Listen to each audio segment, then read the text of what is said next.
जी, तो हम ये डिस्कस कर रहे थे यहाँ पे इलियड का जो रियलिज़्म के जो कुछ पॉइंट्स हैं हम with reference to the novel her novel Adam Bede. Okay, तो यहाँ पे हमने कुछ उसके पॉइंट्स डिस्कस किए उसके रेफरेंस के साथ, नॉवल के रेफरेंस के साथ जो उसने खुद कहे वर्ड्स, उनको लेके हमने जो है इसको बहुत सारी जो ऑलमोस्ट डिटेल्स थी जितनी भी वो हम डिस्कस कर चुके हैं, ठीक है। तो हम अभी फर्दर जो 1-2 पॉइंट्स हमारे रहते हैं वो हम इस लेक्चर में कंप्लीट कर लेते हैं।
ओके, सबने ज्वाइन कर लिया?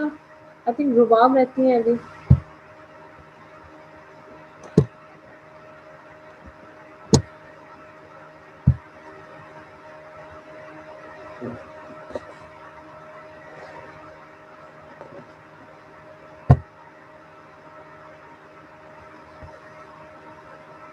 ओके जी, तो काफ़ी सारे पॉइंट्स हमने डिस्कस कर लिए। अभी हमारे पास 2 पैराग्राफ है फर्दर, ठीक है। हम उसको भी जल्दी से देख लेते हैं और फिर टाइम के लेक्चर्स को कंप्लीट करते हैं। There is a wonderful amount of sustenance in the first few words of love. इसकी समझ आ गई सबको?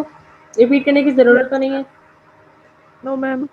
ठीक है, there are innumerable examples of such wisdom in Eliot's works. उसके जो काम में इस तरह की एग्जांपल आपको अनगिनत टाइप की जो एग्जांपल्स मिलेंगी। Yet in the presence of so much reality Eliot has been criticized on grounds of exaggerating in some cases. यानी कि इस जो है ना इस काम के अंदर उसको अपने वर्क में हालांकि उसने रियलिटी में लिखा, ठीक है, फिर भी उसको जो है बहुत ज़्यादा क्रिटिसाइज किया गया on the grounds of exaggerating. Exaggerate होता है किसी चीज़ को बढ़ा चढ़ा। मुबालगा अमेजी। हाँ, मुबालगा अमेजी झूठ बोलना। मुबालगा मीन्स। हाँ, मुबालगा अमेजी कहते हैं ना, एग्जैक्ट इसका मीनिंग ये है। यानी बात को बढ़ा चढ़ा के पेश करना, झूठी बात हाँ, को हाँ, एक्सैजरेट करना। एग्ज़ैक्टली। तो उसको जो है ना वो हालाँकि उसने रियलिटी लिखी थी, फिर भी उसको क्रिटिसाइज़ किया और इस तरह से किया कि मतलब बहुत ही बढ़ा-चढ़ा के और इस तरह के लाइक बहुत इश्यूज़ बनना शुरू हो गए थे। केसेज़ इस तरह के बहुत सारे उसको फेस करने पड़े। शी हैज़ मेड हैटीज़ suffering prolonged and acute and that she does not deserve such extremely harsh treatment. उसकी जो सफरिंग्स उसने डिपिक्ट की है, जो जितने भी क्रिटिक्स थे उनका कहना था कि इस तरह की जो ट्रीटमेंट है, इतना हार्श ट्रीटमेंट किसी कैरेक्टर के साथ नहीं होना चाहिए नॉवल के अंदर। तो इस तरह की बातें कह के उसको क्रिटिसाइज़ किया गया था। अ, बीच में लेफ्ट कौन कर रहा है? बार-बार जल्दी कर रही हूँ। Anyways, the reason might be so that being a moralist, Eliot could not spare even the slightest moral lapse in her female characters. जैसे कि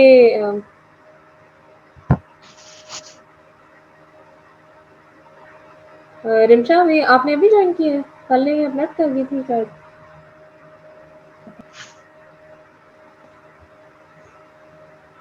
देखिए वॉइस इशू हो ना तो बताया करें, मैं थोड़ा सा एडजस्ट करूँ क्योंकि मेरा थोड़ा सा नेटवर्क का इशू होता है, तो उसी को रिजॉल्व करवाने की कोशिश कर रही हूँ मैं। तो अगर हो तो मुझे बताया करें, ठीक है। क्योंकि इस तरह से बार-बार आप लोग लेक्चर लेफ्ट करोगे ना तो आप ये फिर आपको समझ नहीं आएगी। हाफ आप अंडरस्टैंड करोगे, हाफ थोड़ा वो 2-3 मिनट के बीच में स्किप हो जाता है, जब तो नहीं समझ आएगा इस तरह से। Where was I? Yes, the reason might be so that being a moralist, Eliot could not spare even the slightest moral lapse in her female characters. और सिंपल सी लाइन है, इसको आई थिंक फ्रेंक करने की जरूरत नहीं है। Lapse वही के फेलियर, जो फीमेल कैरेक्टर्स के अपने में जो मॉरल फेलियर्स थे उनको जो है वो इलियट कुड नॉट स्पेयर, यानी कि उनको जो है वो स्पेयर होता है ना किसी चीज़ को आप लाइक इग्नोर करना, इग्नोर नहीं करती है वो। कहते हैं ना हम बख्श दो किसी चीज़ को, बख्श देना, छोड़ती नहीं है वो। मतलब मॉरलिज़्म के लिहाज से या मॉरल वैल्यूज़ के लिहाज से उसके जो फीमेल कैरेक्टर्स हैं, उनको वो उनकी जो फेलियर्स थी उनको वो ज़रूर डिपिक्ट करती है। स्लाइटेस्ट भी हो, चाहे ज़्यादा हो या कम हो, उनको ज़रूर ऐड करती है। अ क्रिटिक हैज़ एक्सप्रेस्ड, एक क्रिटिक ने कहा है कि she could not one feels forgive sexual passion, कि वो ऐसी नहीं बन सकती है जो कि one feel forgive sexual passion, कि वो इस तरह के पैशंस को जो कि हैटी और ऑर्थर के थ्रू शो किए गए हैं, इस तरह के पैशंस को एक ऐसी राइटर है कि इस तरह के पैशंस को कभी भी इग्नोर नहीं करती है। वो इस तरह के पैशंस के बिल्कुल खिलाफ है। वो ये मानती है कि इंसान जो भी करे वो लीगली करे, इस तरह के इलीगल अपने सेक्सुअल रिलेशनशिप्स या सेक्सुअल पैशन के पीछे भागने के बजाय उसको चाहिए कि वो अपने इमोशंस को कंट्रोल करे, ठीक है? तो इस तरह के जो पैशंस हैं वो इनको कभी भी माफ़ नहीं करते या इग्नोर नहीं करते, वो ज़रूर मेंशन करती है। Another objection is that she has made, पहले ऑब्जेक्शन ये थी कि उसने अपने कैरेक्टर्स में फीमेल जो है वो ये कोई भी चाहे फीमेल के मॉरल लिहाज से स्लाइटेस्ट से भी कोई फेलियर्स होते हैं तो उनको भी वो इग्नोर नहीं करती है, इवन सेक्सुअल पैशंस को भी वो इग्नोर नहीं करती है, ठीक है? तो सेकंड उस पे ऑब्जेक्शन क्या लगा था, ऑब्जेक्शन क्या लगी थी, she has made Adam and Dina too good to be true, ठीक है? पहले उसने कहा कि फीमेल कैरेक्टर्स को बहुत ज़्यादा उसने वो बना दिया हुआ है, यहाँ पे एक और हार्श ट्रीटमेंट का कहा गया, फिर ये फीमेल कैरेक्टर्स के वो मॉरल वैल्यूज़ का कहा गया और सेक्सुअल पैशन का। अब नेक्स्ट टाइम वो कह रहे हैं कि एडम और नीना को उसने बहुत ही अच्छा बना दिया हुआ है, too good to be true, ठीक है? There excessive goodness makes them unreal, उनकी बहुत ज़्यादा जो गुडनेस है उनको अनरियल बना देती है somehow. As far as Adam is concern one might say Eliot stresses on his goodness for a definite purpose of his regeneration. किसी का कहना था क्रिटिक का कि ये कैरेक्टर जो है अनरियल लगते हैं, ठीक है? लेकिन किसी का कहना था कि अगर हम एडम का जो कैरेक्टर है उसको अगर डीपली देखें तो वन माइट से, किसी एक ने कहा था कि Eliot stresses on his goodness, उसकी अच्छाई पे फोकस करती है, ठीक है? स्ट्रेसेस होता है किसी चीज़ पे जोर देना, फॉर अ डेफिनेट पर्पज, इसका डेफिनेट पर्पज क्या की वजह से उसकी गुडनेस पे जोर दे रही है, किस वजह से, ऑफ हिज रीजनरेशन, उसकी गुडनेस पे उसने ज़ोर इसलिए दिया क्योंकि उसकी रीजनरेशन हुई थी, ठीक है? पहले वो कुछ और था, पहले वो इम्पेशेंट था, पैशनेट था, जज्बाती था, वीकेंड था अपने मॉरल वैल्यूज़ को लेके, लेकिन उसकी रीजनरेशन हुई तब उसमें गुडनेस आई है, ठीक है? फिर उसके गुडनेस के पॉइंट्स हमें देखने को मिलते हैं। तो एक क्रिटिक ने कहा कि अनरियल लगता है, दूसरे ने कहा कि अगर उसकी गुडनेस पे उसने फोकस किया है, स्ट्रेस किया है, तो उसका डेफिनेट पर्पस है और वो ये है कि वो उसकी रीजनरेशन की वजह से उसमें आई है goodness. But in the case of Dina, it appears that she wants to reject the common notion of her time that all moralists are men and women are mere temptresses. Temptresses कहते हैं किसी को वर्गलाना या लालच देना, ठीक है? तो डीना मोरिस का जो कैरेक्टर है, अगर उसका केस हम देखते हैं तो it appears that she wants to reject the common notion of her time, अपने वक्त के जो कॉमन नोशन थे, उस टाइम के जो कॉमन जो क्या कहा जाएगा नोशन, जो इमोशंस या जो आइडियाज़, जो कॉन्सेप्ट्स थे उसके, ठीक है? नोशन किसी आइडिया कॉन्सेप्ट को कह सकते हैं आप, बिलीफ कह सकते हैं, कि उसके जो उस टाइम के जो कॉमन नोशंस थे, ठीक है? उसको रिजेक्ट करना चाहती थी जो डीना है, ठीक है? That all moralist are men और वुमेन आर मेयर टेम्परेसीज, कि जितने भी मेन और वुमेन हैं अपने आप में जो मॉरलिस्ट हैं वो सारे के सारे लाइक अपने कहने के वर्ग लाते हैं दूसरों को, ठीक है? लालच देना किसी को। यहाँ पे एक्चुअली कहा जा रहा है कि बहुत ही कॉम्प्लिकेटेड लाइन हो गई है, but in the case of Dinah it appears that she wants to reject the common notion of her time, अपने जो टाइम के जो कॉमन नोशंस थे उनको वो रिजेक्ट करना चाहती थी। That all moralist are man and women are mere temporaries कि वो ये जिस लिहाज से वो दुनिया को ऑब्ज़र्व करती थी और देखती थी, उसके नज़दीक जितने भी मॉरलिस्ट थे, जो भी मॉरल वैल्यूज़ के बारे में बात करते थे, मेन हो या वुमेन हो, वो सारे के सारे जो है एक उसका ये कहना था कि ये वर्गलाते हैं, ठीक है? यानी कि वो इन नोशंस से दूर भागती थी। ये जो पैशन्स थे ना, लव पैशन्स और सेक्सुअल जो रिलेशंस थे, इससे वो दूर भागती थी। उसका ये कहना था कि ये जो मेन और वुमेन हैं, खुद को मॉरलिस्ट समझते हैं या अपने आप को मतलब सेल्फ राइटियस समझते हैं, तो ये सारे के सारे जो हैं ये वर्गलाते हैं एक्चुअली, दूसरों को दूसरे इमोशंस को यूज़ करते हैं, उनको लालच देते हैं और वर्गलाते हैं। As Battle Massey speaks for her, if there must be women to make trouble in the world, it's but fair that there should be women to be comforters under it.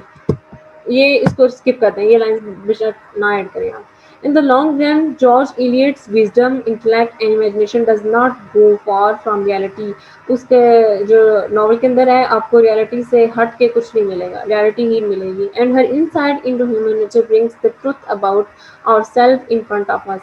यानी कि जो ट्रुथ हम और जो human nature हम देखते हैं, उसमें हमें इस तरह से सच्चाई नज़र आती है, ऐसे लगता है जैसे हम भी इस सच्चाई में या इस तरह की ही दुनिया में हम भी रह रहे हैं। हम अपने आप में वो वाला जो सच है और वो जो सच्चाई और नेचर है, हम अपने आप में वो देखते हैं। Her this trait differs her from other Victorians. उसकी यही जो ट्रेट है, यही उसकी जो ट्रेट होते हैं हासियत को, ठीक है, कैरेक्टरिस्टिक्स यस, हासियत को, कैरेक्टरिस्टिक्स को, ठीक है, यही उसकी कैरेक्टरिस्टिक थी जो उस दूसरे विक्टोरियन नॉवलिस्ट थे उनसे उसको डिफरेंट बनाती है या डिफर उसका काम जो है ना डिफर करती है।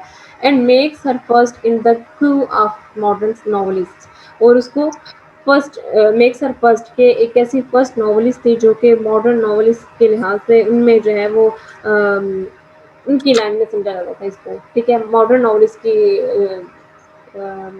कैटेगरी में इसको ऐड किया जाता है, ठीक है। क्यों होता है कोई रो या लाइन या कॉलम, ठीक है। तो विक्टोरियन एज की राइटर थी, लेकिन इसकी इन हासियत की वजह से, स्पेशलिटी की वजह से इसको मॉडर्न नॉवलिस्ट भी कहा जाता है, मॉडर्न नॉवलिस्ट की कैटेगरी में इसको ऐड किया जाता है, ठीक है। अच्छा जी, ये है की पॉइंट्स टू रिमेंबर, ठीक है, जो आपका पूरा अभी आपने पढ़ा उसके की पॉइंट्स हैं, सारे के सारे एक एक पैराग्राफ के लिहाज से होते हैं, इनको आपने लाजमी देखना होता है। आपको कुछ भी ज़्यादा लिखने की ज़रूरत नहीं पड़ेगी कि इसमें से कौन से इंपॉर्टेंट पॉइंट्स हैं। आप एक एक पॉइंट को पीछे देखते जाओ कि एक पैराग्राफ में क्या क्या है, तो आप उसको जो है ना वो अंडरस्टैंड कर सकते हैं, ठीक है। समझ आ गई है या कुछ कॉम्प्लिकेट तो नहीं लगा, कंफ्यूजन तो नहीं हुई? No ma'am. हाँ जी, बाकी भी बोल रहे हैं, कोई पनिशमेंट तो नहीं है।